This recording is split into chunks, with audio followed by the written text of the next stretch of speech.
3 وظیفے آپ کی خدمت میں عرض کرنے ہیں.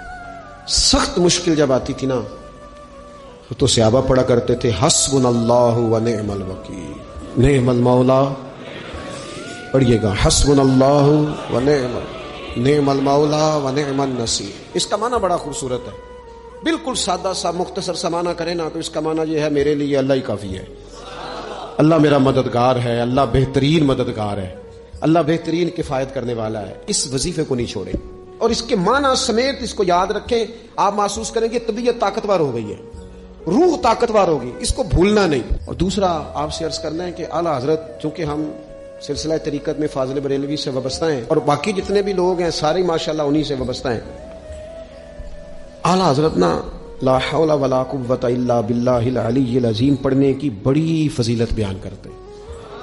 یہ ایسا وظیفہ ہے جو سب کو آتا ہے نا ماشاءاللہ. نبی پاک علیہ السلام نے فرمایا یہ اللہ کے عرش کے خزانوں میں سے خزانہ ہے.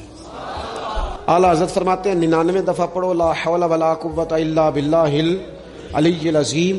فرمایا اللہ تعالیٰ تمہیں 99 بیماریوں سے شفا دے گا اور اس میں سب سے چھوٹی بیماری ٹینشن کی بیماری ہے، سب سے چھوٹی بیماری غم کی بیماری ہے، چھوٹی، باقی بڑی بڑی ہوں گی.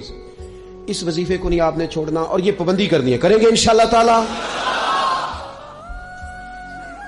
اور تیسرا وظیفہ ہے درود پاک.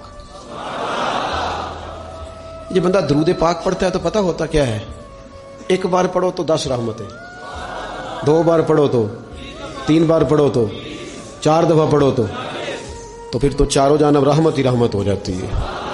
درود پاک کو کبھی نہ چھوڑو اپنی زندگی میں. آج آپ اپنے آپ سے عہد کریں کوئی رات ایسی نہ گزرے کہ درود پاک پڑھے بغیر ہمیں نیند آ جائے.